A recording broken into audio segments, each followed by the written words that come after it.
Ask the Podcast Coach for December 14th, 2019. Let's get ready to podcast. There it is. It's that fun-filled music. That means it's Saturday. It's time for Ask the Podcast Coach, where you get your podcast questions answered live. I'm your host, Dave Jackson from the schoolofpodcasting.com. And if you'd like to come over and check out the show, depending on where you're hearing this, go over to askthepodcastcoach.com/live.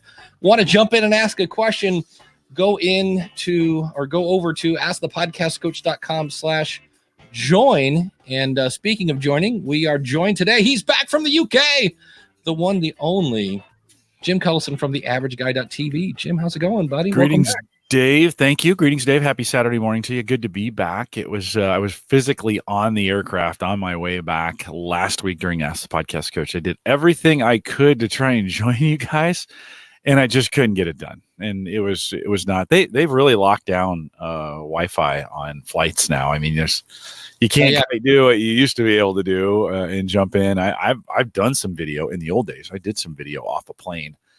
And some of those things are locked down, but I appreciate Kyle filling in for me last week. It's good to be back. And any fun stories? Did you blow anything up?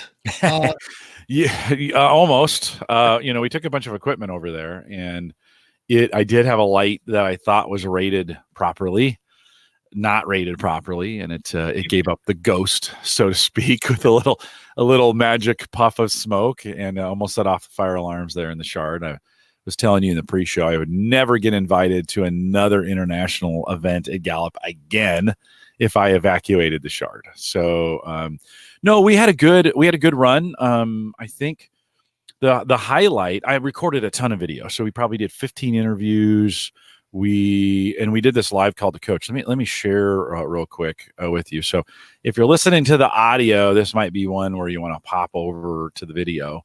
And, we were live, Dave. We're 18 floors up in the Shard, and of course the backdrop that you're seeing there is London, and it's 4:00 GMT when we did this, and so the sun was going down. So this is the very beginning of the program that we're doing, and we're interviewing some coaches. We're doing our show. This is called The Coach. We're doing our show. Lots of listeners to it, but watch the backdrop, like just so you know, it's not fake. It could be fake, but watch. Okay. I'm gonna advance we bring a guest up. Just kind of watch the backdrop. Little dots, getting darker and darker. Turns orange. Lights of the city come on, and we that's end. Cool. Yeah, we end like that. That's a terrible way to have me end. Let's see if we can get a better picture there. No, maybe not. There we go. So, and then you can kind of see a reflection of the crowd, right, in the windows. Mm-hmm. Oh, yeah, I see that. Yeah, we didn't really set this up this way, but we kind of knew the lights would be great, and we kind of knew the backdrop would be great. I didn't know we'd be able to see the audience in it. And we went for an hour. We did it live. We had 100 people register. We had 100 people watch us live. Wow. It was an amazing way to make a podcast. Like you don't get, how often do you get an opportunity to have this kind of backdrop live from from a building from historic London. It was super cool. It may be a highlight. I've with this podcast that I do at work, I've had the opportunity to sit in the middle of 1,000 people in podcast live. That was pretty cool. Last year we did 350 live rock concert style where we had them cheering and we just audience interaction, lots of clapping and lots of fun. And then this year to be able to do this in London, first international podcast we have recorded live outside of the United States. So the audience was super pumped. We had them cheering and that kind of stuff. So it was that's definitely the highlight of the trip. On Friday, I got the opportunity to run we do a community update once a month. And I did a community update with the host in Birmingham, Alabama. And then I was live from the Shard as well. And that was a regular update for them. And so it was cool to be able to be off site. So because of my podcast, I got to go to London. I got to podcast live twice from there. We recorded about 15 hours of community content from our coaches. And it was a great week in London. I'll be honest, I didn't get out and visit that many places. I was busy doing the podcasting stuff, which was good enough.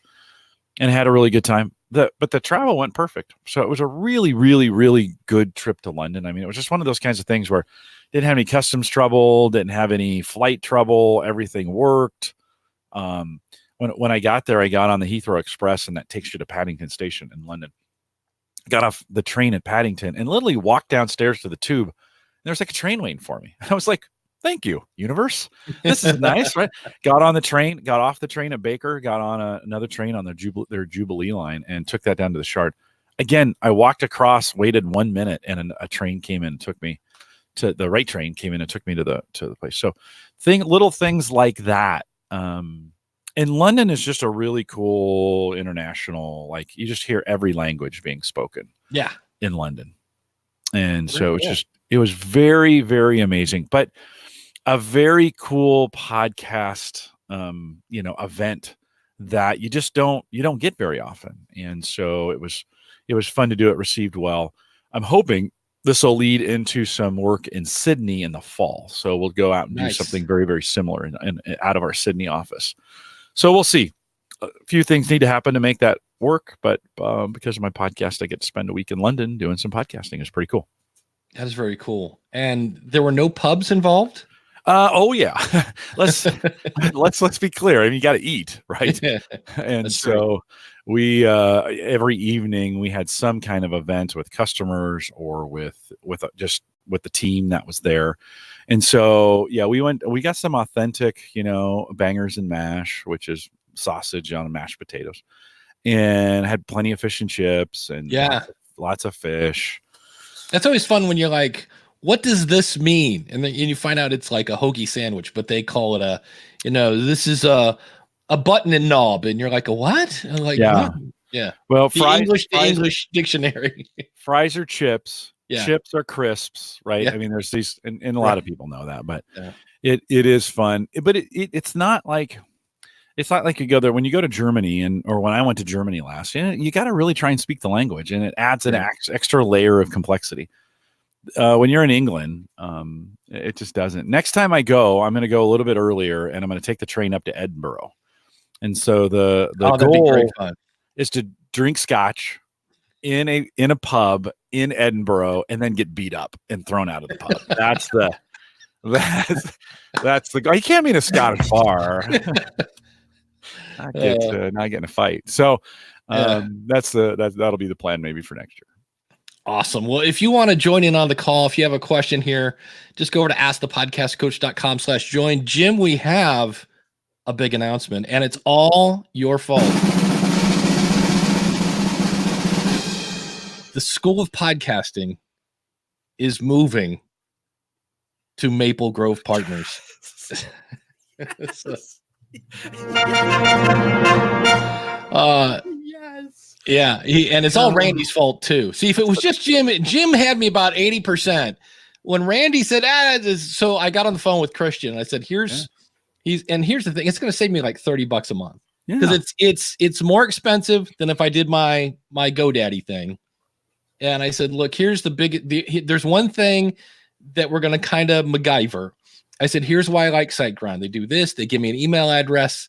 They do this. And I said, and they have a staging area. I said, I'm going to be updating a lot of my websites in 2020. I said, do you have a staging area? And he said, no. And I went, He goes, and then basically, I could set up things on a subdomain and then he'd be happy to move it over once I had. He's a super nice guy. Yeah, he's really good. Really and good. And then he explained how it's an interesting concept. And it's also, so right now I'm paying almost $40 a month. 30, whatever 400 divided by 12 is. At GoDaddy? At Siteground. Siteground, okay. Yeah. So this is, and because the School of Podcasting, that's the one I'm going to put out. I don't really have a problem. I think I'm paying 35. What is that? 400 divided by 12. I never do math on a podcast. Yeah. 400 divided by 12. Or on YouTube. You don't. Yeah. 30. Yeah. It's $35 a month. And so that's not killing me. I'm definitely breaking even with the School of Podcasting, but you guys have always talked about it. And so I said, give me a quote. I go, this is what I need. I've got about 12 gigs of storage over there. I'm getting about somewhere between 50 and 20,000 hits a month. I go, it's a pretty busy site, but it's not, major traffic. He came back $10 a month. And I go, wait, what? That can't be right.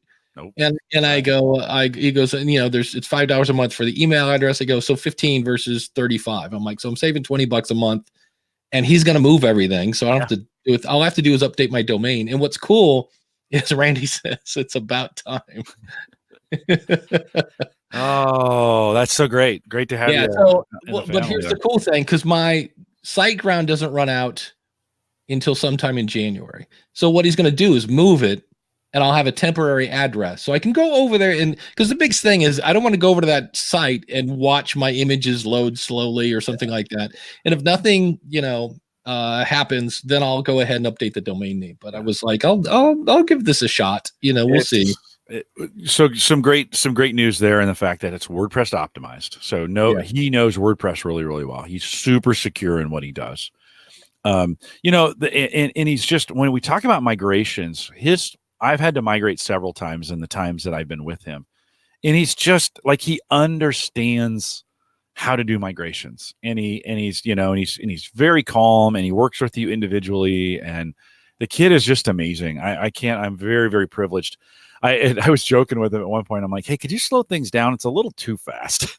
You go to do a full WordPress upgrade. I mean, like the full, when they go, from 5 to 6 or whatever, it's done in about 10 seconds. Like, so what?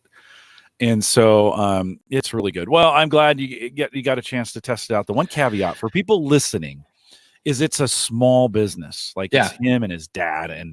And so, if you think you're going to pick up the phone and get somebody to answer right away, actually, sometimes you can, but it's individualized. I thought about that over the years. I was on HostGator.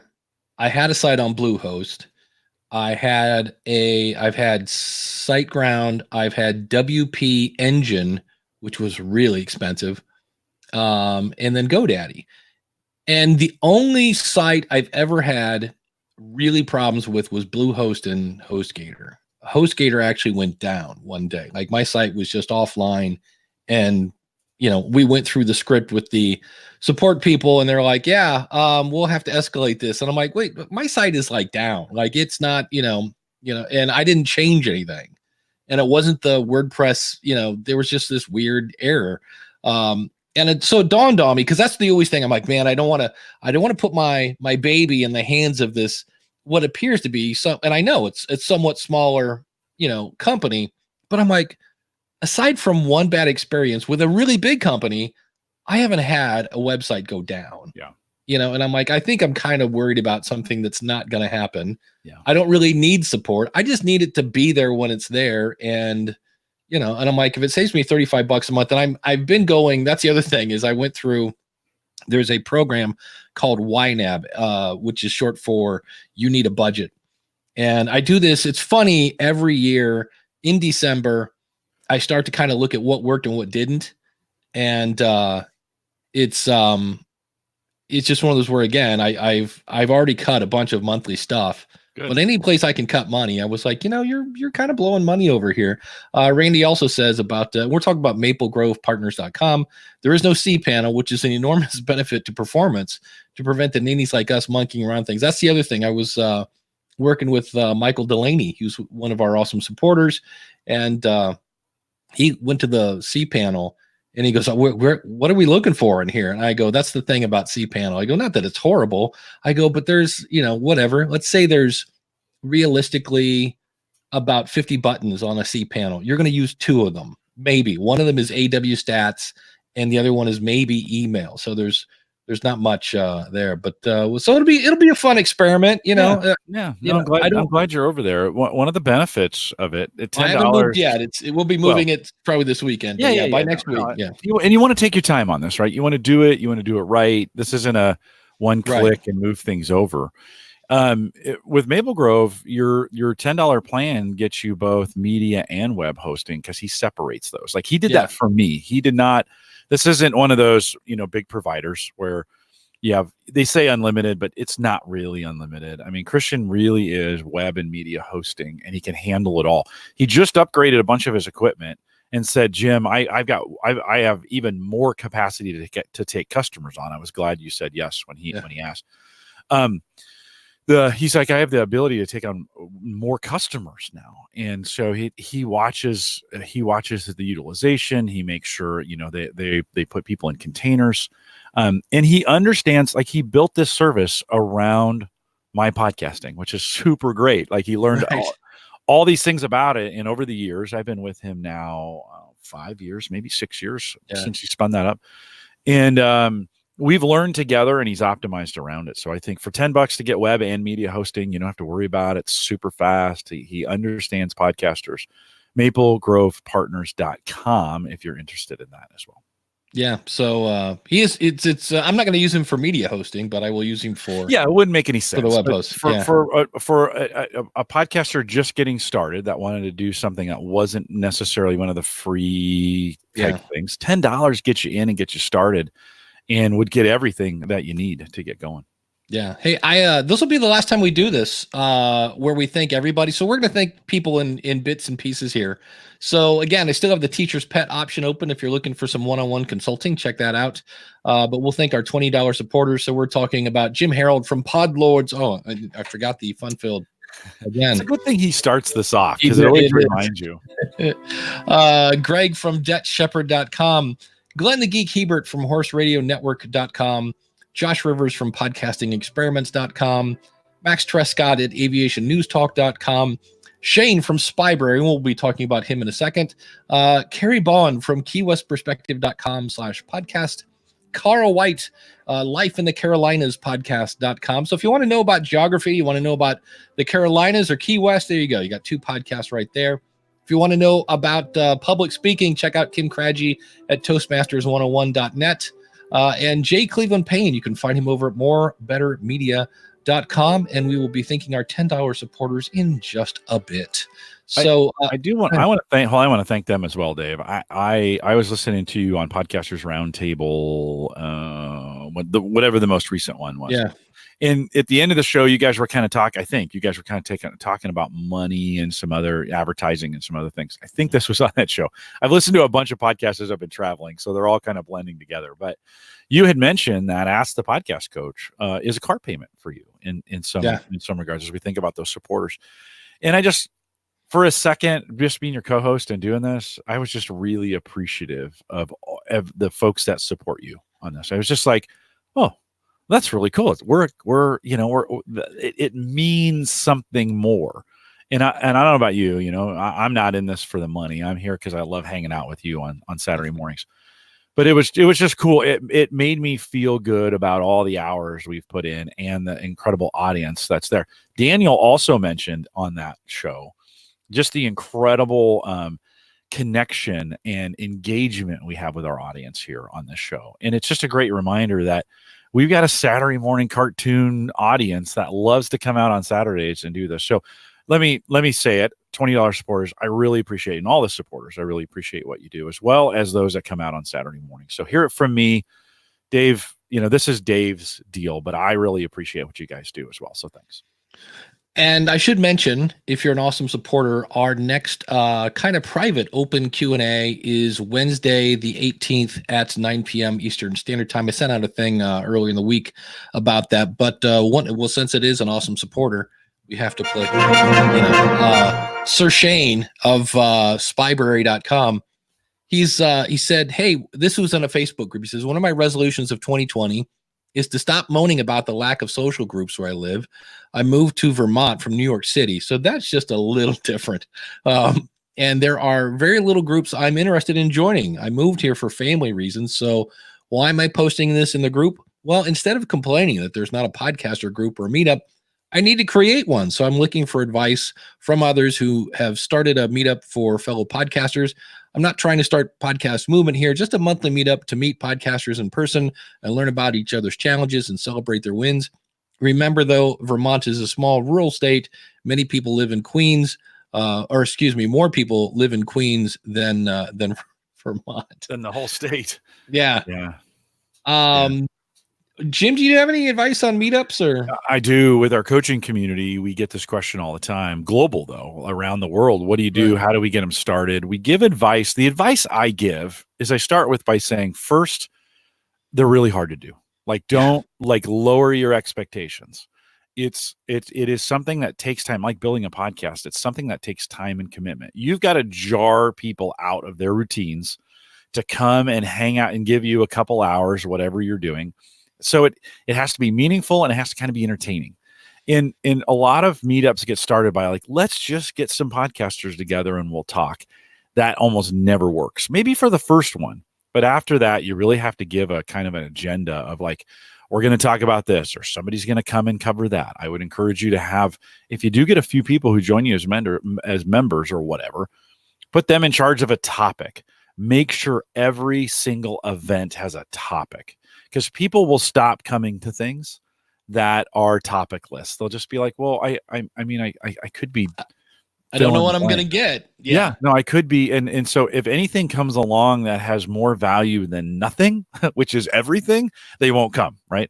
And so I think it's really key. That's the one thing I say, make sure every session, when you guys do your Northwest, is it Northeast Ohio? Northeast Ohio? Yeah. Any OhioPodcasters.com or ClevelandPodcasters.com. Take your pick. Do you make sure they're topic driven? Do you have a topic for every time you get together? Usually, and it's a great point, because I usually ask at the end of the month, what do you guys want to talk about next month? And I actually went back, because in the winter we do ours online because nobody wants to go outside. Yeah. And I went back and watched, and I didn't do that. So I didn't have a topic. And here's the fun thing where you say it's hard. I sent out an email to, and it's one of those things too, where it probably says I have like 100 people in that group, and I maybe get 10. Yeah. So that's the other thing. It's kind of weird. Yeah. So I sent out to a number of people, and I said, hey, our meeting's coming up this Monday, whatever it is, the 18th. What do you guys want to talk about? I said, I think we could talk about what worked. What did you try that worked? And what did you try that didn't work? That might be a topic. Or whatever you guys want to talk about. Again, it's not really even though I'm running the meeting, I'll be happy to talk about whatever you guys want to talk. And I got nothing, zero. I was like, ew. So we'll probably go with my idea. Yeah. But what I want to do in December is ask those guys, what do you guys want to talk about in 2020? And then I'm going to make a list and start to plan it. I just thought about it. If we're doing these things in January and probably February, where they're online, I should be getting David Hooper. Yep. I should be getting people that can't make it here and get them in. Yeah. No, might as well take advantage of that format. And they don't have to take the whole time they're there, but they can bring 3 points and 3 points in a poem, and they can get the thing done. Right. Yeah. Yeah. But the other thing, but that's the thing. I think people want to know what's there, and then have kind of an agenda, where it's, for me, it's everybody introduce themselves, tell us where we can find your podcast and what it's about. That's like the opening thing. Then I usually have like 10 minutes of, like last month we talked about stats. So I showed Libsyn stats, I showed Blueberry stats, I showed Spreaker stats. That was kind of cool, and we've talked about other things, but it does mean in some cases, and this is not the norm, but it's one of those things where if you're the leader of a group, this means sometimes you have to make hard decisions. I had to politely kick somebody out. There was it's like firing Santa Claus. Mm-hmm. He looked like Santa Claus, really nice guy. And he'd been coming for the better part of a year, and announced that he originally was like, I want to investigate podcasting. And then it became, okay, well, Dave, you've investigated. Are you going to start a podcast? And he's like, I'm just, and he had the guy's in his like 70s, right? Again, super nice guy, tons of experience, none of it in podcasting. And so he would go into these very long, detailed stories, and you could just see everybody mentally rolling their eyes because it had nothing to do with what we were talking about. And so I politely had to go, dude, if you're not going to like start a podcast, like we're not really here to be observed. Like we kind of feel like we're in the zoo. And if you're not going to start a podcast, is there another group you could maybe find? And I had to do that because I had people that were not coming because that guy was here. So what are you going to do? Carrie in the chat room here says, that's great advice. I'm part of a group of people trying to build a wedding vendors association. Mm-hmm. And part of our worry is that people will be too busy to come to a monthly meeting. Yeah. So I just use Zoom. I mean, Well, You know, people are only as busy as the perceived value of what they're going to get out of it. So it's that's it. amazing when the value is amazing that all of a sudden they're there. Like there's time. I mean, I just think of, you think of like podcast movement, and that takes you're not only are people paying to go, but they're taking vacation time or time away, or they're getting their employers to pay for it, whatever, right? Because the value is so high. And so I think you need, on these meetup groups, you need to create at least the appearance of high value, because they have 6 or 7 other things to do. And it's one of those deals that, and they have to know the value to be able to make the decision. Clout will carry, but they still need to know there's value. Yeah, Kyle says our meetup, he does one in Virginia. Our meetup has a topic each. So far, our most popular topics are podcasting 101 and podcasting gear topics. That's a lot of times what happens in my group, because it's interesting that I have about 5 people, one of which is Kim Craggy from Toastmasters101.net, that come every week, or every month, I should say. And then usually we'll get like 2 people that are brand new, and we will just go, oh, cool, you're going to start a podcast. They're like, well, I'm thinking about it. And then we basically just all turn into a giant podcast consultant and like, okay, what it's going to be about. Well, here's what I did. Oh, you thought about that? Because it's funny when you get, at least for me, when we find somebody who's interested in starting a podcast, it's like we all want to like go, here, let me give you a boost, step here and I'll boost you up. And so we're all ready to get that person, because we know what it's like on the other side. You just went to London. So it's like, hey, there are good things in store for you if you can just get this off the ground. And so we're all dying to help. So, by the way, London came 9 years after I started podcasting. Like, right. I mean, let's be real clear. This is not an instant. And for some people, you interviewed a Fish Nerds guy, Clay Groves. So you interviewed Clay right before 700. So he's 699. And, Clay is like scrapping right now to find, like, he's had a successful podcast. He has a successful tour thing going on where he gives these tours and a fishing thing. And now he started DJing, right? He is hustling to find that sweet spot. And I don't think he's there yet. If you asked him like, hey, have you found and he's been doing this 7 years, 8 years, 9 years, somewhere in there, right? Yeah. And so I think sometimes we got to get those expectations right. It can go fast. Look at Corey, yeah, who, his podcast kind of started a business that, like, now he can't podcast anymore because he's so busy, right? Yeah. And that actually happened kind of fast. I think maybe a couple years into the deal. So setting those expectations correct is, or at least having some expectations. That's it. Which actually, I thought about this. If I'm going to do rants, what we need to make rants more tolerable, Happy Christmas music. This is like the new thing. It drives me nuts. I had somebody this week, they're on episode 7, nowhere near 100 downloads an episode. Not that that's enough. And they were like, I'm ready for sponsors. And I'm like, no, you're not. Oh, and don't burst their bubble, Dave. Jesus, Christmas time. No, here's my favorite. We had somebody this week and they said, hey, my show isn't being found on Apple. Well, we've talked about that. For the record, in beta right now, search is going to be based on transcripts in the background. So yay, maybe that'll think. But, we don't have any effect on how any media host has no effect on how you show up in Apple. Then he was upset he wasn't showing up in Google. Well, again, no media host has any control over Google. So that was that. And then he asked something else. Oh, I've put in some keywords and I type in these keywords and they're not bringing me up in Apple. And I said, well, I'm really sorry, but you'll notice right there in the dashboard, it says Apple ignores keywords. And so what did this person do? Went out to Facebook because we just told him the truth and said, those guys don't care about us. And I was like, oh, you got to be kidding me. So I guess I could have said, oh, well, you just call Google and they'll put you right at the top of the page. That's how that works. Because you've only got 4 episodes out. You should by all means be at the top. It's how it works. The people that have been doing it the least amount of time are at the top. It's fair. It's safe for everyone. Go ahead. It's just like, so does that work with happy music? I don't know. It's a lot better. Like, I'm not gonna lie. It's we should do happy music rants. Here we go. Maybe you should buy happymusicrant.com. That's it. Because you just want to go like, you just want to throw in every Christmas, like, snow is on the ground and, blah, blah, blah. I'm waiting for grandma's pie.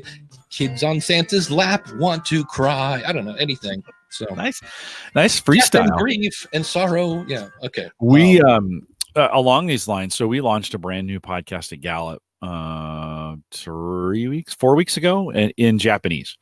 And we really have no reach in that market except our product. And I don't have a great way of monetizing. That's not the right word. I really don't have a great way in Japan to help get the word out like I do with our English speaking podcasts. I could launch a new podcast in English and I could have it in front of 30,000 people in a week, like just through our social channels. Not so in Japanese. We just have not built that community yet. So we're a little kind of cart before the horse in some regards. We put this podcast together and just got it out there through sheer word of mouth. They did 500 downloads on the first week, and I was like, "Yeah, that's exactly what I said." I was like, "Oh, hey, you guys!" And we expected kind of a slow roll. We do series. We do these 34 theme series, right? A set of these Clifton Strengths themes are 34 episodes. And I kind of expected to get maybe 10 out there and then we could start doing some social media stuff.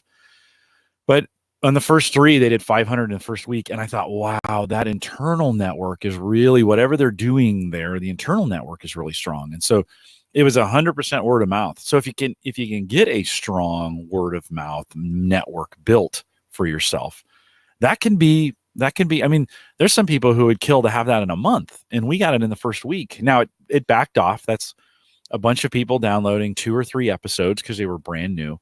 But I imagine that growth is going to then start building. We just released the 4th one this week. I have the 5th one coming out next. I'm recording some this weekend.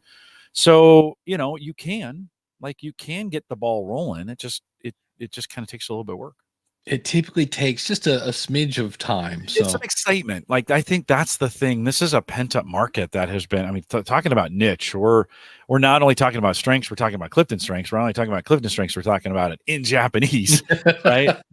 Like that's a super hyper niche, but the community's strong enough. And I've got a couple champions who are really working, kind of beating the street to get this out. And you can kind of blunt force trauma advertise for this thing where you just get everybody talking about it in their social networks, and that can work as well. That little kind of thump of advertising can work. So pretty cool. I didn't expect it. I really expected a much slower, and we were going to be okay with it. But hey, it got a good launch. It's one and new and noteworthy already, Dave. Number 1. There you go. You can retire now. Not really, but it is, but it's not. Well, speaking of champions, we have some awesome champions who give me $10 a month. We are talking about Frasley Sparkspan at b-great.today. Jeff over at Podnuts, that's podnutz.com. Jonathan Bloom at weeklyawesome.com. Kyle Bondo at gagglepod.com, who did a great job last week filling in for Jim. Yeah. Michael Delaney at babymountainradio.com. Nick Suberling at CincinnatiSoccerTalk.com. Dr. Norm Chapin, which we need. He's a new awesome supporter, so thank you, Dr. Norm. Sean over at BeYourOwnNerd.com, and we'll get to our $5 supporters a little later. But the chat room is having their own conversation here. Does Google Play matter anymore? My answer to that is probably not, because it was never released globally. It was only North America. And then, of course, Daniel chimed in. He goes, I've used Google Play Music over Spotify. That's for music. For music, though. So for that reason, GPM will continue to be around for a while. Yeah, I really wish they would take it out behind the barn and just kill it, because about twice a week, I get somebody that goes, my show, like, it's been working fine, and all of a sudden it doesn't work in Google Play Music. And I just want to go, we don't care. Just let it go. Just let it go. You kind of say it's okay. No one's listening to it out there anyway. There's Facebook. God bless Facebook. They changed something on their back end So our automatic posting to Facebook right now is not working in Libsyn. And this guy's like, I need a video to go to Facebook. And I'm like, well, you could go to Overcast and make a snippet. There are all sorts of other ways. And I just so wanted to go look at your stats. Nobody's listening to a video on Facebook. It's like, yeah, Kyle says with Google, they're still figuring that out, just like Apple. Google is separating music video and podcast. Yeah.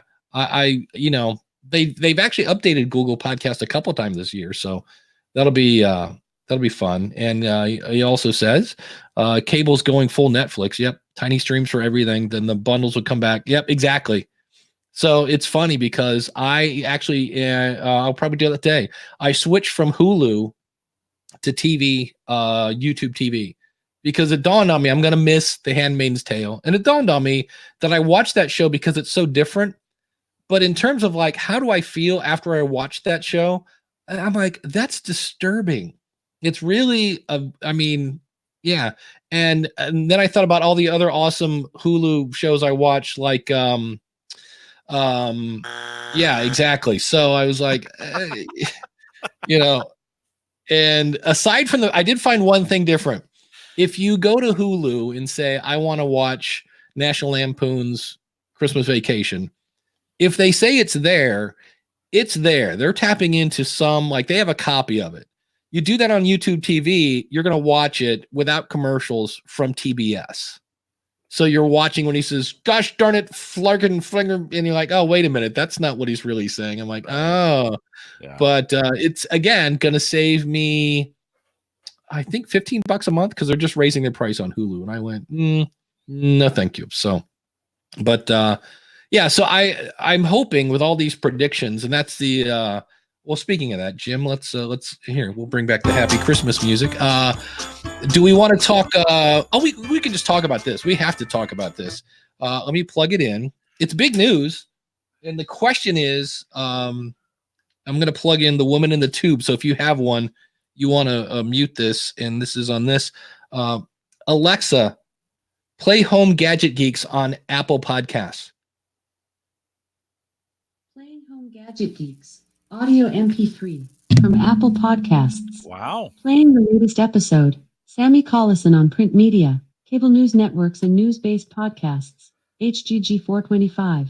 This is the Average Guy Network, and you have found Home Gadget Geek, show number 425. Alexa, pause. Wow.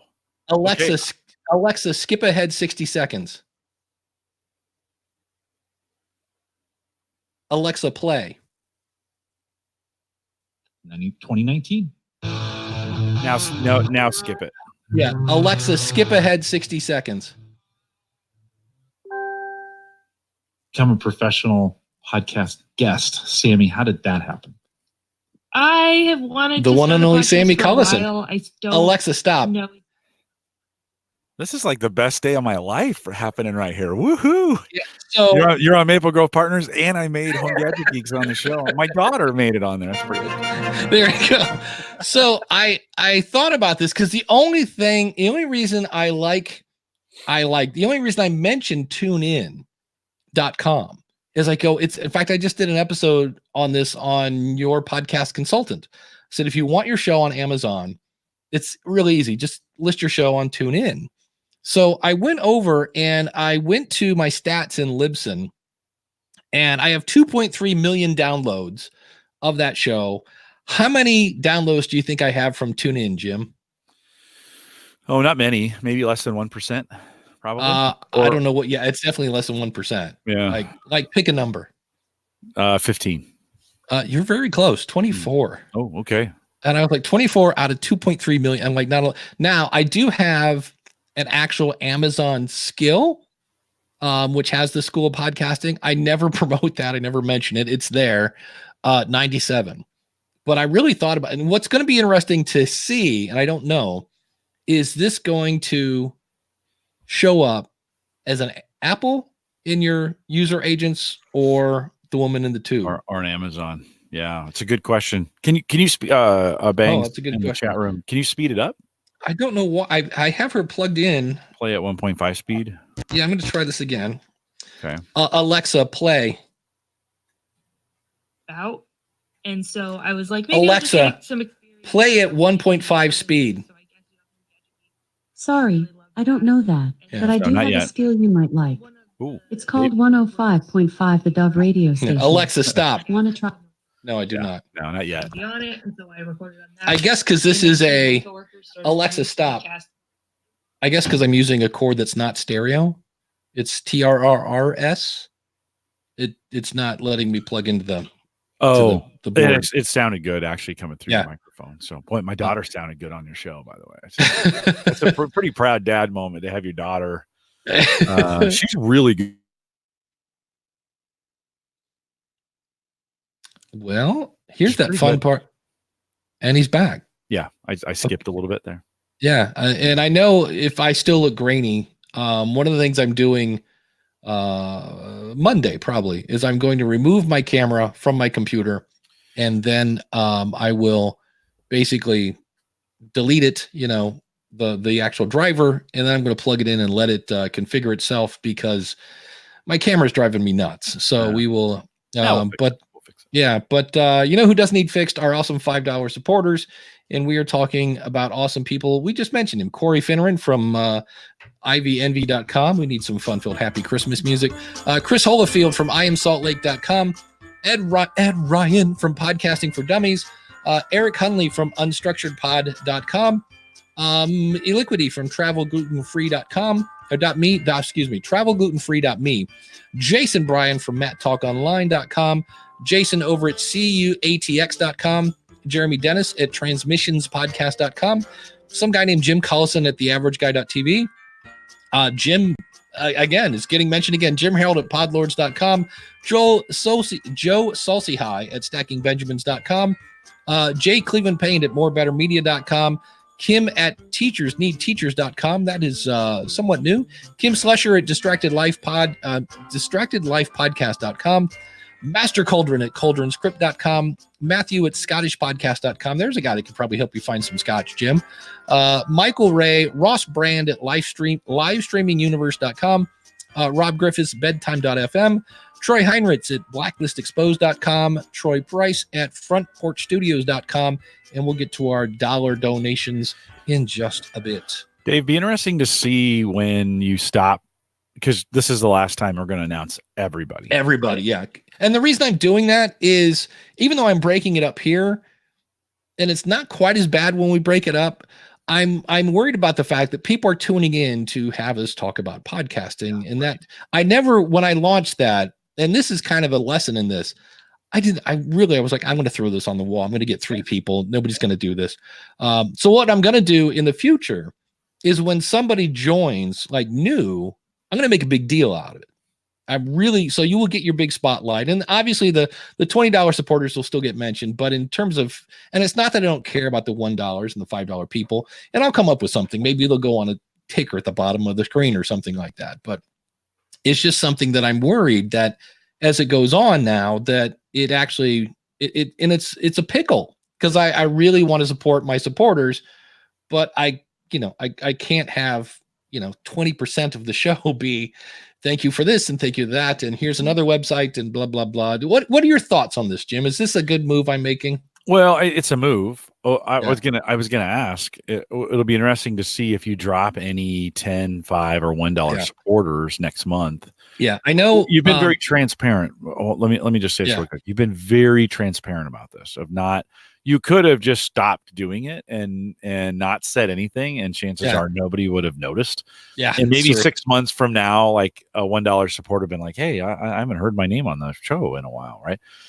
But you've been very transparent. We talked about it a while back. We talked about it when you made the decision. You're making the announcement today. You've been very, very clear. And why? I think, it's a little disruptive to the show to have that many. Now, again, I appreciate and thank all those supporters who support you in this, because that is important. But it's kind of outgrown it in a little bit. And you're right. I think you should struggle with, like, okay, I need to replace that dopamine hit with something to make sure they stay engaged with what we're doing. Well, they still get access. I mean, if you donate $1, you can come to the private Q&A. And I thought, well, there's one thing that's definitely worth $1. They're getting that. So, yeah, so we'll see how it goes and that nature. But You'll know. Run your stats on the end of January and Yeah. see if you dropped anybody. well, I know Jim Harold has already contacted me and said, "Hey, we got to make some changes in 2017," because of course Jim does this full time, Yeah. and Jim. Oh wow! Did you like that sound? That was the sound of a bunch of burnt CDs. I have. Why do you have CDs still, Dave? Is anybody using those anymore? Yes, my sister. Oh, okay. She called last night, and to make a long story short, her and her boyfriend still love CDs, and so I accidentally made copies of a bunch of CDs that she wants to listen to. Legally, of course. Yes, of course. And so, but no, Jim Harold, he pays for his own health insurance through something, whatever it is, and whatever it is going up a lot. And he went, Yeah. dude, I love you, but he goes, so, and I said, dude, I've no problem, and I don't expect everybody to stick around forever, so. Yeah. Well, Jim Harold's a good supporter of the show. I listen to Podlords, and you get mentioned on Podlords. I mean, you get tons of free advertisement on Podlords. You're the reigning lord of Podlords. So whatever's happening there, they are mentioning you all the time. So you get some free advertising from him as well. Daniel says that was the sound of a tool chest falling down the stairs from Home Alone. Oh, you want to see? We always say one of the great things about a podcast, and that might be a question we hit in the after show here. People always ask, like, what are the best practices? And I always take that as like, what makes a good podcast? There is a series on Netflix called, one is The Toys That Made Us. I think it's something like that. And one is The Movies That Made Us. It's something like that. But it's like behind the scenes of Die Hard, Dirty Dancing, all these really famous movies. Like Die Hard, like there were times when they were just like, oh, Ghostbusters. Ghostbusters is the one. They're making the movie and they're literally making it up as they go along, because they're like they didn't have the clearance to use the phrase Ghostbusters. That was actually owned by another company, so they would do two takes. One was Ghostbusters and the other one was Ghost Breakers, I think, or something like that. And they literally they had to shoot the scene twice, once with everybody going Ghostbusters, Ghostbusters, and then all right, and cut. Now everybody, Ghost Breakers. Go. And they're like, we can't do this. And they're like, all right, we're just going to pick one and we're going with that and we'll figure it out later. Wow. So if you're doing a podcast, anytime you can kind of do a little behind the scenes, maybe of what's going on. For me, I love that. Now I loved it because I love the movie. So I don't know if I, gave the behind the scenes of something that nobody knew. I don't know if that would be that entertaining, but it was. I was just surprised that I totally binged both those. At least I started the Toys, and they did the whole thing of Ninja Turtles, and how that just got turned down by everybody. They're like, this is the dumbest idea ever, and then they sold it was something ridiculous, like 10 million units in 1 year.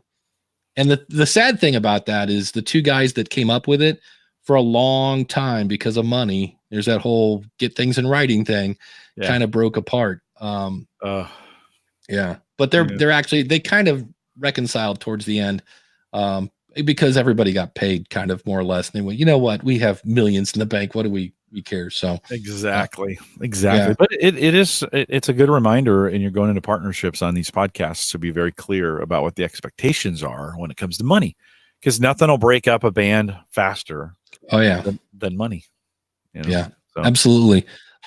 Jim, we have let's see, LinkedIn predictions or pet peeves. I'll take LinkedIn for 400, Alex. LinkedIn. This is from another, we should say, one of our awesome supporters, Kim Craggy, says, posting podcasts on LinkedIn, is it worth the effort? Do you find any engagement from your audience, and how do you do it? Yes, the answer is yes. It's worth it. Kind of depends on the topic, to be honest, but almost everything will work on LinkedIn. LinkedIn has this crazy self-checking, it's got to be business related mechanism. If you try to post dog pictures or cat pictures on LinkedIn, you will get shamed off that platform faster than anything, right? Or babies or whatever, right? Or Trump. And it hasn't gotten real political. I mean, I'm sure there are some politics there, but it's just not as political. And it's really really good, healthy conversations are going on LinkedIn. I started by first just, we post our stuff to YouTube, and YouTube post on LinkedIn does very, very well. At least it did well for me. It still continues to do well for me. Since the early days of LinkedIn, they've also added pages. So now you can have business pages that are out there. You can start groups. Our groups have not been as engaged as our Facebook groups, but you can have groups on LinkedIn. They don't have as many tools as Facebook. Facebook's got a ton of tools for groups. You can do polls and, post files out there and different kinds of conversations. LinkedIn, it's pretty much just a threaded conversation, and it doesn't move around. Facebook's move around kind of based on the last conversation moves up to the top. Not so much on LinkedIn, but the conversations I think are better out there on LinkedIn. So I would tell people just treat it like Facebook, only Facebook that's better. Yeah. Yeah. I know for me, I have Libsyn will automatically post to LinkedIn for you. And I'm amazed that I will put something over there, and I always have people commenting over there. So yeah. And I guess my whole thing is, if the question starts with, should I promote my show at blank? My criteria, is it free? Yes. How long does it take? 5 to 10 seconds. Great. Is there a possibility you might get a new listener over there? Yes. Then the answer is yes. So, how do you do it? I would always, I have my Libsyn set up to, I drive everybody back to my website. That's another one. I'm going to pull a clip from She Podcast. John Bukenas from Audio Editing Solutions, I believe is his website. He's an audio editor, and he switched to Android. And he says he has clients, and he's like, oh, give me a link to your podcast. And they send him an Apple link. Yeah. And he's like, that does nothing for me. He goes, granted, I'll give him credit. I can listen on the website. But for me, he goes, the audio editor, nothing. And he goes, and it's really starting. He goes, I've never realized how many people give out an Apple link. He goes, it's kind of starting to piss me off. And I was like, I got to pull that clip, because so many people think, oh, well, number one, if I'm big in Apple, I'll be big everywhere. And I'm like, no, send people to your website where they can listen on anything, and then have a subscribe button for either one. So that's what I do on LinkedIn. And I use a plugin called Social Warfare. And what I love about that is that plugin, when you share a link, it kind of looks, and like you can say, if I share this on Facebook, share this image. If I share this on Pinterest, use this image. So you can make different images for different places. And so it always pulls the Facebook image on LinkedIn, because it's the closest one that matches. And some great ways to do it and get it done. Hey, queue up the $1 subscribers. And let me say this about LinkedIn. So when I was in Europe, I was in the UK doing this thing last week, I was kind of always been wondering, where do our folks in Europe live from a social standpoint? They're kind of on Facebook. When my selfie pictures with them started showing up all over LinkedIn, I was like, that's where they are. Not a scientific survey, but all of a sudden, most of the traffic was on LinkedIn. It kind of woke me up a little bit. Like, I probably need to pay a little more attention to what's going on at LinkedIn. Yeah, when I was at the military influencer conference, they were all about LinkedIn. That was the one where they said, if you're at a conference and you're all on the same Wi-Fi, you can actually swap information right there on LinkedIn. And people I want to be connected with on LinkedIn would be awesome people like our $1 supporters. And we are talking about Alan Palmer, Adam Higgins at oddadoutpodcast.com, Anthony over at Route 66 Podcast. That's route66podcast.com. The Audio Dice Network at audiodice.net. Barb, who I believe is here live today at anchor.fm/BarbTUSA. Brandon at seahawkerspodcast.com. Bumble at mask, that's masqme.org. Craig at ingleaspodcast.com. Chris and Branda from the Florida Focus Podcast.com. I need to get them in touch with Pod Vader, because he works at some sports network now. And I know he's looking for college people. Dave Wilson at Ottawa Works. Dan at Based on a True Story Podcast.com. Dave at thesoccersidelines.com. Ed at soniccupcake.com. I just love that name. It makes me hungry, though.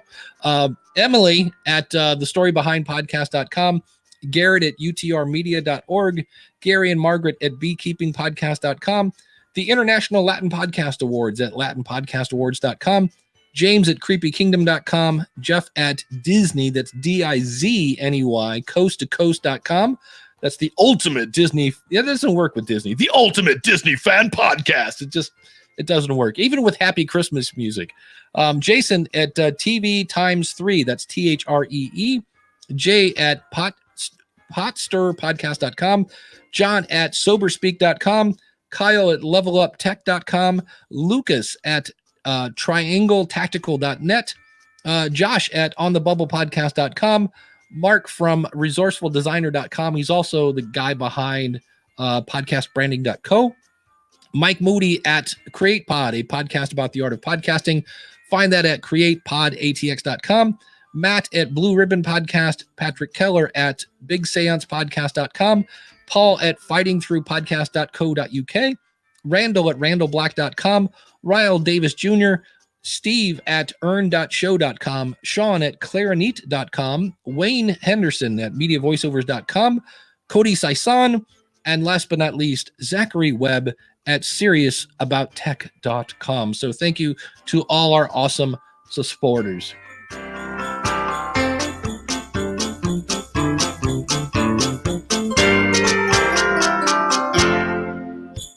Happy holidays, everyone. Happy Kwanzaa Masaka.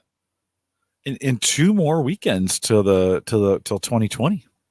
That's spooky. That's crazy. That's very, very spooky. It's super crazy. It's do you New Year's resolution guy? Do you make end of the year resolutions?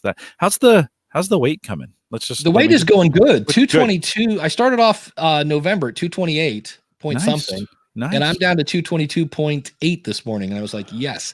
Yeah. Part of that was I bought did I tell you I bought a new exercise bike? Mm-hmm. Mm-hmm. Yeah. And that thing kicks my butt. And it's interesting because there are days when I'm like, I really don't want to do this. And the minute I get on, what I usually do, if I'm not in the mood for it, I'll start it. And first of all, and this is going to sound bad, but I am a dude. I usually pick a trainer who is of a female persuasion and not hard on the eyes, just for a little inspiration. And I will do that. And I'll see where it's like during the warm up and you hit like, how much is left on this? And it's like 20 minutes. And I'm like, okay, 20 minutes is going to go that. What are you using for an app? You using Peloton? I'm using iFit. It's tied into Nordic Track. And one thing I love about this is they have a jack in the side of their monitor that you can plug your phone in. So instead of hearing Ed Sheeran and Beyonce as the music in the background, I can pump in, 80s metal, and I still have the happy, fun person, like, come on, you can do it, reach for your goal. And meanwhile, it's, in the background. And I'm like, this is like the best of both worlds. So good. It's been working. And just, here's a novel idea. And this is not to boil it down, but it really does kind of boil down to this. Don't eat crap. Yeah. Like, no more ice cream, no more Coke. I didn't drink a lot of soda anyway, but, instead of 2 chicken breasts, how about 1? Can you get by on 1? Yeah, you can. And it turns out you're not starving. Yeah. Just less calories. I'm down 8 since October, which has been nice. I've been, you inspire me to get out and some other things too, to get after some stuff. And so this morning I got on I hadn't been in the, with all the travel and stuff, I hadn't been in a while. I actually lost weight through the travel, which was pretty great. Again, I was careful about what I ate. I was mindful of the things. I did get a couple workouts in over there. So it was just really kind of helpful to do that. I think I say this, I ask you this as we kind of wrap the show, because I think going into the new year, it's really important for podcasters to stay healthy. Like you can sit down and do a lot of things, editing, marketing, social, recording.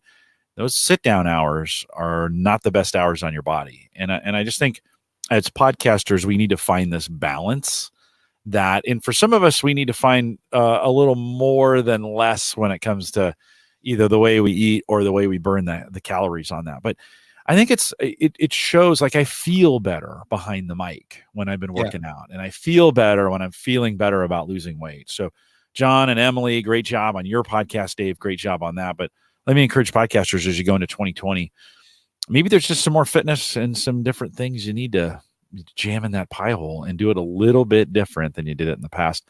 I think it'll make you a better podcaster. Yeah. The other thing I do, because I love podcasting, that is now my carrot. And I can't come in and start editing audio. That's a good one. Until I've done the bike. That's a good one. And I've never gotten off the bike and went, oh, well, that was a waste of time. Yeah. Never. And I'm usually proud of myself because I did something that was hard.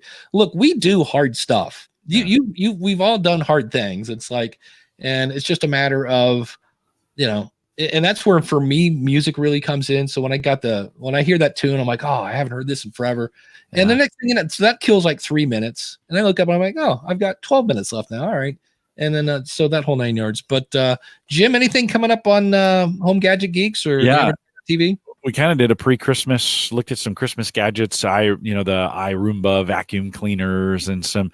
Erin Lawrence joined us. She's one of our favorite guests to have on. We have her on from time to time. She's nice. YouTuber and a broadcaster from Canada, and she is on. So Home Gadget Geeks, or homegadgetgeeks.com if you want to download the app. But the average nice. TV. And I'll have the guy from Podchaser on this week, and stick around for some post show.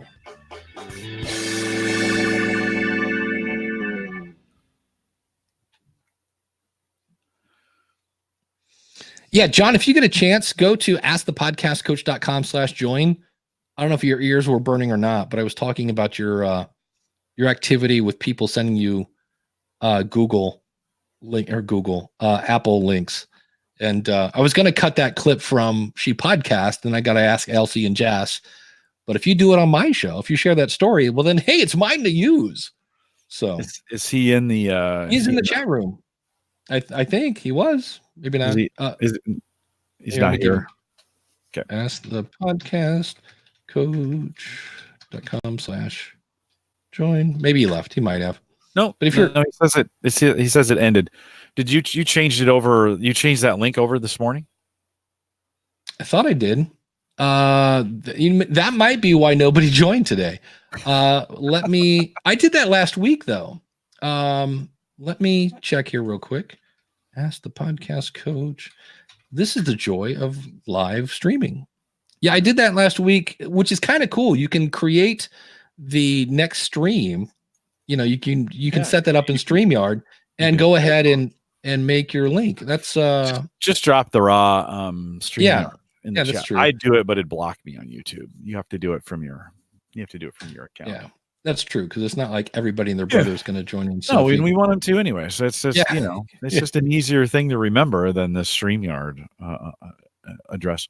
Sorry, I didn't give you enough time at the end of the show there. I was blabbering. No, that's all right. I need to give you a signal. Well, what had happened is. Oh, I know. I knew it. I should have just made it fast. You said as we start to wrap up the show, and I'm like, oh, that's a good point. Let me go ahead and hit the music now. And then we kept talking, and I looked up and I was like, "That's my." There he is. So I heard your story on She Podcast about people sending you Apple links, and I heard that, and I'm like, I'm always telling people enough with the sending out Apple links, send people to your website, and you have firsthand knowledge of this now as an Android user. Yes. I went to the dark side. Can't remember what Jim said that one time. He always gets annoyed when I announce it again. And thank God, Jim, I forgot it, so I can't say that about it. No worries. So I found a podcast, and I wanted to listen to it on. I use Pocket Cast. So I search it, it comes up, but it won't allow you to subscribe. It every time you hit it, it just does nothing. So I sent a notice through social media. I said, "Hey, your link's not working." So they go, "Hold on, I'll give it to you." They gave me the Apple link. Well, that does nothing. I can't find it. I can't use it. Now, the funny thing about it, and I don't know what's wrong with their RSS feed. There are two ladies that sit in a room with no microphone on their computer, and they just talk, and it's echoey, and it sounds horrible, but they're kind of funny, and I wanted to check them out. Right. So it does nothing. Now, if I take and go through, if I put the Apple Podcast link in, I forget how I could subscribe. Yeah. Through the search function on Google Podcasts. Mm-hmm. Pocket Cast, I could not. It would search them up. It would let me subscribe. Pocket Cast would not. So something's wrong with their RSS feed. So when I looked back to the show, I was like, if I tell them that, it's like trying to speak to a dog where they give you that head look, like they don't know what's going on. Like, what? I don't know. Look, they can listen. You can listen to it on Apple. Go to iTunes. Well, I don't want to go to iTunes because I listen to everything on my phone. So that's the hardest part about trying to educate podcasters about being everywhere. Because, I mean, how many Android phones versus iPhones are out there? And you're missing a whole market. And again, maybe it's just Pocket Cast. I haven't really tried any. Again, I wasn't really that motivated to try every app to see which one works and which one doesn't. But the fact that someone's trying to listen to your show can't send you a message. You send them an iLink, an iTunes or an Apple Podcast link, and there you are. You're stuck. You're stuck. Absolutely. I'm dying to test this out now that we have 3 people. See, it moved John up. That's cool. Yeah. I'm a huge fan of StreamYard for live streaming, and I'm talking. This is a little bit of preview for 2020. I'm trying to talk Elsie and Jessica to go live with StreamYard in their Super Squad, Facebook group, private group. And so, what I would like to do as the producer is be off screen and producing, doing stuff like when they talk about stuff, bringing stuff up on the screen. That works really well, John. Yeah. Really, that's what I do for our foreign language podcast. So I'm there, but you can't see me, and I can control everything. It's a perfect platform for that. I'm really dying to dig into it. Yeah, and they could stream over to YouTube as well. If they wanted. Now, if they wanted just for the Super Squad, then they can keep it private. But here's the pushback you're going to get, and this is not a sexist thing, but I didn't put on my makeup. All I did was take a shower and shave. It doesn't take that long. I'm guessing potentially that for females, you see me on eggshells here, it may take longer for females to get ready to go on video. I agree. I understand that. And we talked about that. And they said, well, they would, it's something for the Super Squad. Here's the great thing about doing something, especially She Podcast. Like when we start to record, there's a lot of stuff that goes on that nobody hears and nobody sees. And I think that would be really, really funny for, super fans, people that subscribe to the Super Squad. Yeah. I think they would enjoy that. Here comes May. Yeah. Not only that, but it's like when Elsie's drinking this thing that looks like green mud, or I think Jessica called it goat poo. She says, look, she's drinking goat poo and it's a smoothie. And it just tickled me, and I cracked up because I was thinking the same thing. And we laughed for 5 minutes. We couldn't get back to the show for like 5 minutes. Every time we tried to start, we would start cracking up. Those kind of things that get cut out. Yeah, I just think is really part of the charm of the show. Or when I'm sitting there and Jess is doing the show, and she's turned to the side and she's putting makeup on, and then you hear me come on and say, "How about you talking in the microphone?" You think a little while? I am talking in the microphone. And I said, not really. If your head's turned to the side and you're looking in that mirror and you put makeup on, you're not talking to the microphone. Yeah. Stuff like that. I might have to be a kinder, gentler, John. I'm not sure if I can do it.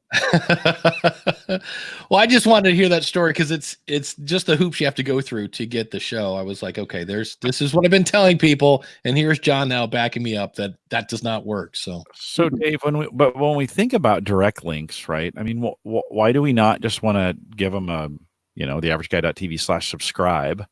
Yeah. And bring them here, and all these links work for Home Gadget Geeks. They can just, and this is Daniel's plugin, by the way. It's super great, right? Everybody should own this thing. It's awesome. But they can go Apple or Google or the RSS feed direct if that's what they want to do, or find me on Spreaker, Stitcher, iHeartRadio, TuneIn, and Spotify. And I don't have any problems. Nobody ever says they can't find me. So I'd rather, maybe I'm proving the point, not be sending out iTunes links specifically, but let's get them on a landing page. And by the way, they might find as they scroll down, Cyber Frontiers is there, and they might go, "Oh, I liked Home Gadget Geeks. I'm going to subscribe to Cyber Frontiers while I'm at it." And so, isn't that kind of what we're saying? Is like send them to a place that's easier to subscribe to. Yeah, or if they want to hear it, make sure either A, put a player on that page that shows the latest episode, or B, just make sure if you're sending people to an episode that on that episode, they have if nothing else, an Apple, a Google, and an RSS, Yeah. and then say for more options, click here, and then you've got all the other ones.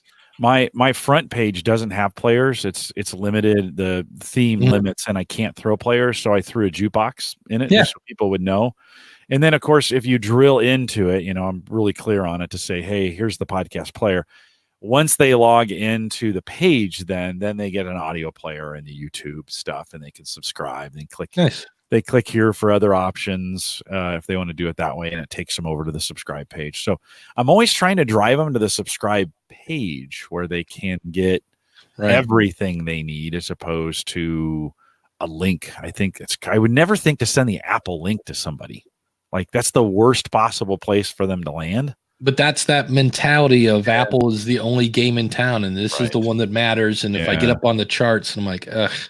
Yeah. We got to get them. I'd much rather have them land on a page that's I control, that's branded in a way, and I mean, with social media, like most of the time when I see a show I say, ooh, I want to check that out, and it's on social media, and you go to click the link and it takes you, well, now at least it takes you to the page, the Apple page, and it does have a player on it. Yeah. Yes. Yeah, it does. So you can kind of check it out. Yeah. But then, you got to kind of search, you got to try to search it. But it would be nice that if when you click that link, it took you to a thing where you could subscribe on anything. I love that, especially with social media, because I'm just like, I want to find the show. I want to subscribe to it to check it out. And then boom. Here's the other thing. If I do it on Apple and I like it, and then something happens and I lose it, I can't remember because my crazy, horrible short-term memory, I lose it. Now I didn't subscribe to it. I can always unsubscribe to it. So whenever I find a show, I subscribe, listen. Then if I'm like, then I unsubscribe. Yeah. At least I have it. I've been surprised at how many listeners I get from time to time that are on these weird ones like TuneIn or iHeartRadio. Dave, we talked about that in the show. Spotify is definitely coming on, but those ancillary ones are those onesie twosies. You start to add them up and you're like, well, okay, I got a few listeners on Stitcher, and you're kind of like, okay, that's, I wouldn't spend a lot of time over there on Stitcher, but it's happening there. And Deezer is another one that I never would have, because I'm on Spreaker, I can push it over to Deezer. I never would have actually done it if it was hard, but Spreaker has kind of a one click, go to Deezer kind of thing. And you're just like, and you get a handful. Hey, that's some potential listeners. I don't think you can ignore either, but I'm not going to spend a ton of time driving people to my Deezer page. Right. Well, the interesting thing about Deezer is they are kind of the Pandora of Europe. Yeah. And if you go to the Deezer app and you go to listen to a podcast, they only give you 30-second snippets. It's really annoying. So I was like, wait, what? And I'm like, but if you pay, then you get to listen to the whole thing. Okay. So I was like, okay, because again, people, never mind. If I'm going to go into a rant, I got to play more happy music. But apparently searching for your show is it takes years of practice to learn how to type your name into a search box in any app and find your show. And so I did that once and was like, oh, and then I hit my show and I'm like, wait, why did that stop? And I'm like, wait, I'm starting to think there's a problem. Then I go in another episode and I noticed they all stop at 30 seconds exactly. And I'm like, oh, this is a Deezer thing. I'm like, horrible app. Yeah. So, John, how do you feel about the happy music behind the rant for Dave? Did it work? Did it not work? What'd you think? So I embrace my old man grouchiness. So I would like not happy music, like angry music, like something like more angry, something gritty. Yes. Yeah. Okay. So it adds to the tension of the rant. Yes. Happy music. It almost feels like it's, he's kidding, like Dave's kidding, like he's kidding, but there's happy. Oh, how cute. He's just kidding. He's just kidding. And and listen, Dave's such a nice guy. Just to get him to rant, it takes a lot. So if you should, like when Dave rants about something, I'm all ears. When I rant about something, it's like, what happened? Did he burn his toast? It's like Tuesday. When you rant, it's just like Tuesday. It's a day that ends in Y. Exactly. Nice. Exactly. I was trying to find some really hard heavy metal music in the background here, and It'll have to be John Bukenas approved, Dave. Yeah, from here on that's out, you're it. gonna need to run it by him. Like, is this gritty enough? Dave, listen, Dave picks the best music. It's so funny when he talked about having jazz behind like his reads, and I thought to myself, it is perfect. It is absolutely perfect. So he does a great job about pick. So when he does find the music, I'm sure it'll be John Bukenas approved. Here's the beauty of jazz music: is I will just do my read and then I put the music in later, and so somewhere in that massive jazzness, I split the track and then shrink it down so that when the read is over, so is the music. And because jazz music is so there's no real beat to it, nobody notices that at the 38.5 minute mark, all of a sudden the beat went off for a half a second. I'm like, I love this. This is the best way. Where if it was Bachman Turner Overdrive and it's, the beat's like this, and all of a sudden it just goes. It's like everybody's gonna, hey, what happened there? So I was like, that's the best for if you want to sneak in some bad audio editing, because I don't want to sit there for a year and make sure everything's right on the beat. I'm like, forget it. So I have some clients that when I edit, they want the music behind the read and they want it to end just like that. But now I got to try to find. I'm a better mixer now than in the 80s when I was an actual DJ and used a record and you'd have one headphone off and you're listening to it. Oh man, the beat. So right now I can get it right on the beat, but like I said, it's within a half a second or a second. Yeah. But I do understand what you're saying, and jazz would be perfect for that. Yeah, exactly. So, all right, gentlemen. Well, thank you so much for allowing me to be here. Yeah, you bet, John. Thanks for answering the call and jumping in, man. We appreciate it. No problem. Always a pleasure. Good to see you. Happy holidays. Yep, you too. You as well. So I'm seeing this Amazon raised all podcast related prices. I guess Black Friday is over. I need to check. I want to get one. They had a 5 terabyte hard drive, external, obviously, for $99. Yeah, it's a pretty good deal. And I was like, that's a pretty good deal. I'm like, I don't need it, but I'm like, eventually I probably am. So I bought my first Q2us this week. So I have a guy at work who does all my test calls for me for the Gallup podcast stuff, which is super helpful. Like I don't have to do those calls anymore, which is great. And he also, whenever we have anybody do a podcast internally at Gallup, he brings them a mic. And I'd bought, I don't know, maybe 10 2100s, 2005s. And we've had them floating around. We shipped them to customers, whatever. We stopped doing that. I gave them all to him. He's been using them. Well, we're down to like 3. And as of Friday, we're down to 1. Like I need to RMA or send in some of the silver ones because they've gone bad or whatever. So, but we're down to 1. And he was really, really frustrated. And so I just went on to Amazon and I was looking at the 2100s and in the 2005s, they're $90 now. And I was like, I wonder what a 2QU, $59 or $60. Yeah. Yep. 3 in the cart, send him to Gallup. Boom. Let's get done. It was so funny. You could just see him. He was so stressed out because he'd been working with a customer that was being particularly difficult, maybe even a little diva-ish about their sound. And he was out of options. His mics weren't working. And you could see the relief in his face when I'm like, okay, they're on order. They should be here Monday. And he was like, oh, okay. Well, that's great. So this is my first, I've never done a Q2U. And so this will be our first kind of foray, is that what they say, into that world, using those instead of the ATR 2100s. Thing I like about it, this isn't one, but the volume knob is here versus on the back where it used to be here. It's right here on top, which is easier because the cables are kind of in the way when it's plugged in, and it's got a ever so slightly more warmer sound to it. I actually like it a little better. Well, that's what the ATR is. Yeah, that's what I've heard. And John in the chat room saying he likes the Q2U better.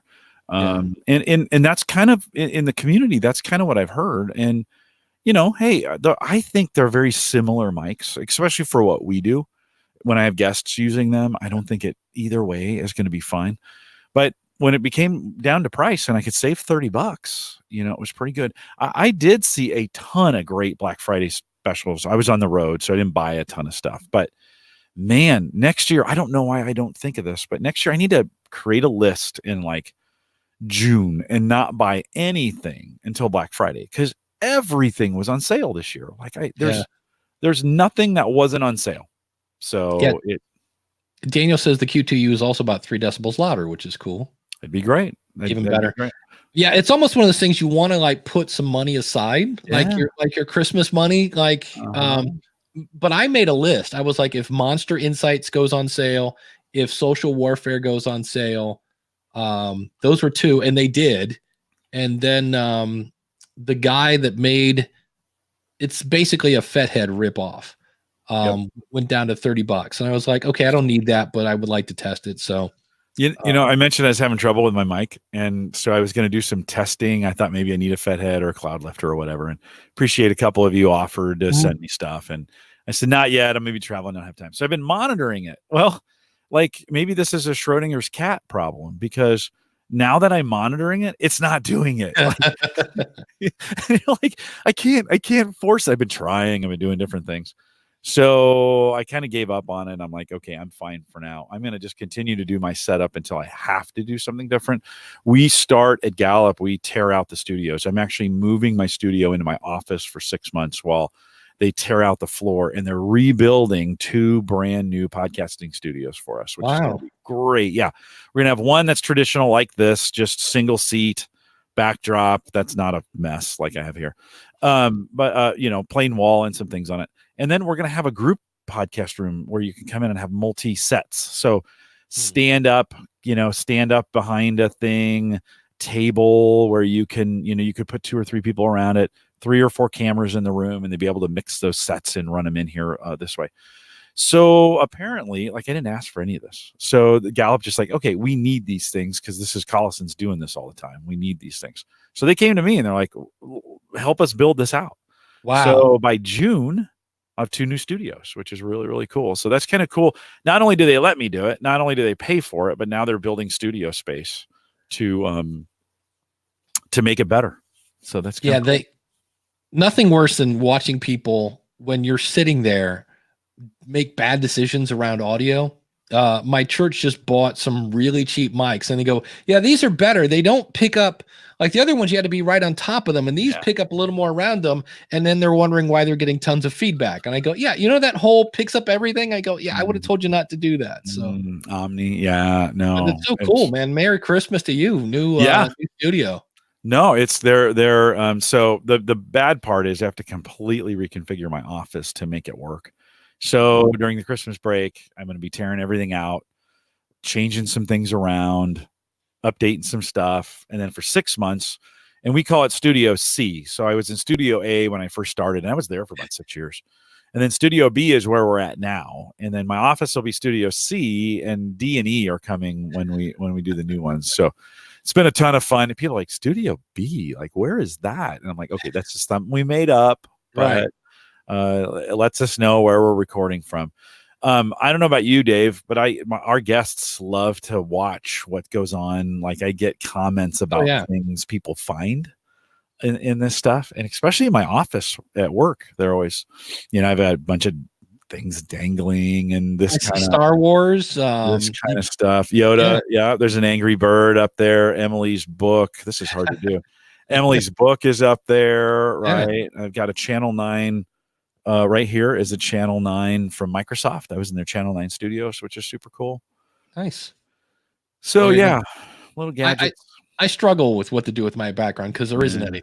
It's like, I think that's actually better, to be honest. Yeah, I liked what I did for usually at night. I have these 2 $10 LED lights that are basically, about the size of your hand. With a little stand, and I just prop them up on the floor, and I have 2 of them, and I blast them on my back wall, which is typically beige, but when you put lights on them, they can be whatever color. And then I've got a little ring light that Ray Ortega gave me the hint that if you put it above you and point down, it doesn't then reflect in your glasses. Correct. Because I was like, how do I not get the weird ring thing in my glasses? And he's like, he goes, bring it up and point it down. Yeah. And I was like, oh, that's cool. And also it gives you somewhat of a halo effect. No, it's nice. It's good lighting. It's diffused. Right. I see a lot of people put those in front of them, and then it puts that ring in their eye. Right. And that's kind of creepy looking. My lights are up above here pointing this way, so I don't get too much. I still get some reflection in my glasses, but not as much as I would if they were straight on. Here we go. We're talking microphones in the chat room. They're talking about RE20s. Apparently, if you buy an RE320 bundle from BSW, 350, has a repop filter, which is what I have right here, and a shock mount. So that's not a bad deal. And I think he said, and it also, of course, ships with candy. So if you needed another reason, what more do you need? Sweetwater sends you candy too. Was it you that did the deal with Sweetwater that they called and asked? Yeah. He called again. Brad or whatever his name is, Brandon. He was like, "Hey Jim, I was checking in, just wanted to make sure that thing we got to you was still working well." And it's like, really? Okay, that's cool. That's great to hear. Great service. Yeah, it's great service. I checked Sweetwater first on it. Well, that's not true because I just bought those. I just bought those mics off Amazon, and even that there's the power of marketing, right? I'm in a crunch. What did I do? I went to Amazon, bought them, done. I didn't even think about. I'm assuming you're a Prime user. I am. Yeah, so there's free shipping. Free shipping at Sweetwater for that. If I'd have bought those there, they'd probably been in free shipping as well. Yeah. But it's the habits we get into. Like it's the power of having people subscribe and listen to your show every week, right? And that it becomes a part of the routine. It's their Monday morning. It's their whatever. This week I got terribly out of rhythm with my podcasts, and it felt weird. Like I'm behind. I have to catch up on stuff. I'm listening to things at weird times. Yeah. What's like last night? My sister's boyfriend gets on the phone. He goes, "I want to see if you can look up a band for me." I didn't go to Google. I went to Amazon because I'm thinking if it's there, I'll buy the CD for him. And then he said, "Have you ever heard of the band Manowar, Jim?" I know the name, but I don't know if I know the band. Yeah, they were somewhat had a hit in 1987 called "Blow Your Speakers." Oh, that's not Horse with No Name. No, that's America. Manowar is like at one point I really thought it was like a Spinal Tap kind of situation because they're all about fighting the world and true metal and death to posers, and I'm like, okay, seriously? And they're like, no, that's their deal, and I'm like, wow, okay. But he said Manowar, and then I had to admit in public that I had all their albums, and I'm like, I'll just accidentally make a copy for backup, so you can have my backup copy. That way, if my apartment catches on fire, I've got a safe copy, and you can just keep it at your house. So Bangs has an interesting thought in the chat room that maybe, and I got on a VIP list, and it's possible because I listed my Gallup address, so maybe I showed up. Oh, hey, this guy's from Gallup, or this could be an enterprise account. We better kind of work this thing. So that could be true. Yeah, that's a good. See, I'm also jealous. Jason did an interview with the lead singer Manowar for my podcast. I love that guy, Eric Adams. Man, guys, he's got a 4-octave range, or used to, and just they're. What's interesting here? Let's pull this back to podcasting. Here's what's really cool, because I went down a total Manowar manhole. Yeah, and I'm like, man, I haven't listened to these guys forever. So I go to YouTube. I'm like, let's see these guys live, because I saw them live once in Akron. And so I'm watching it. They're in Germany playing in front of what looks like the US Festival. I mean, it's just this mammoth amount of people forever. And they said, look, and it was a big deal. They actually brought ex-members on. I don't know what the deal was, but it was this big deal. And the guy said, look, we actually had a major record label. He goes, people always say we never had one. We had one for 4 days. And he goes, and they said, we need you to make songs like this, and we want it to sound like this, and they have to be this length. And we said, we're not doing that. We don't do that. And they said, well, then we're going to drop you. He goes, we lasted 4 days. He goes, we were on a major record label. And he goes, because we want to make the kind of music that you guys like. He goes, that's not us. We do what we do. We do it loud. We do it fast, and we do it hard. We make music like nobody else makes, which is true. And they're playing a gazillion people. Now, they're not huge in the US. They're just, they're a bit cartoonish. Yeah. And he goes, but in Europe, they're huge. And so I was like, well, there's an example of somebody niching down and being okay that, and they're just like, yeah, we're not going to make that crap that they do in America. I was like, okay. And I just thought, well, that's almost a podcast example of like owning your niche, doing what you want, being yourself, ripping off other bands, which I thought was funny. They rode their motorcycles on stage. I'm like, oh, how very Judas Priest of you. you know. But now I have horse with no name stuck in my head. Why did I do that to myself? you know what's great about this? This is a new. We'll take it yet another tangent. I have found that a lot of the songs that I listened to growing up, Neil Diamond especially, their lyrics either make no sense, or I go, I'm surprised I was allowed to listen to that as a kid. Yeah. You Well, know, you mentioned Ghostbusters earlier. You mentioned that Yeah. movie Ghostbusters earlier. I remember I when my kids were young, we were looking for a movie, and I was like, "Oh, Ghostbusters! Like I haven't seen that in years, and you guys will love it." And I get in there, and there is all kinds of language right out the chute, and I'm like, "Oh crap! I don't remember any of this." Sometimes you forget. Listen to some music from the 70s and stuff you were singing, just singing along with the it. horse with no name makes absolutely, Well, I've been to the desert on a horse with no name. It And felt good to get out of the rain. In the desert, you can't remember your name because there ain't no one for to give you no name. So not only does it make no sense, it's bad grammar. And some of the music is blatant sexually laced, yeah. right? With and you're like, oh man, Afternoon Delight. Come I on. I was singing this thing and with my mom, That's it. Yeah, I Afternoon Delight. I was listening to it like, it's not very. It's double entendre almost. It's like okay. What were you thinking? Oh man, John says it's better to have horse with no name stuck in your head than mascara at love. Or Oh my God. meatloaf or anything meatloaf. Yeah. Like Captain and Tennille. That's another one I was looking at. If you look at stuff like the Captain and Tennille were so huge, and I go, okay, it was catchy pop songs, but I'm like, for as huge as they were, I was like, they were, they had their own TV show. This was the era that gave us ABBA. So let's be really careful about what Americans thought was great music. Okay. That's a good point. Oh my God. That's funny. So good. All right. Good. Well, Jim, I'm glad you're back safe and sound. Good to be back. Looking forward to being around a little bit here for most of December and January. So. Yeah, next week we'll be down to 3 days before Christmas. So maybe we'll do. Are we doing a prediction show this year? Ross did a prediction thing. Did you? Did. Yeah.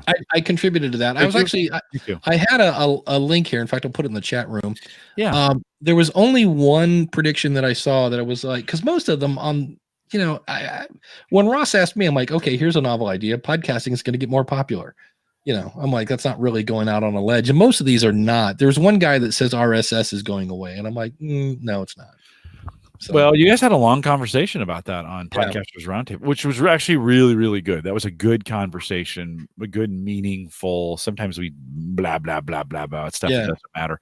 It's actually a really good. Daniel brought some good technical points in. Evo had some great ideas about where it could go. He's way out ahead of it. It would take forever to get RSS changed. It'll be fun to watch with Todd and Rob now trying to gather the troops. I'm like, all right, I'm all for it. Let's see what happens. It could be if we can get some momentum. I like the idea of having some new options. And maybe RSS, maybe that's just its time has come and gone. So it'll have to be a changeover, right? We'll have to have RSS around for a long time as we get everybody onto a new standard. People have to support both. Yeah, you can still buy blank cassettes. So, Can you? Probably. Yeah. Probably if you go to like Goodwill or something like that. Hold on. Let's go to Amazon. Hold on. Before we go, I got to know. Inquiring Minds. BASF or trying to think of who else. Player.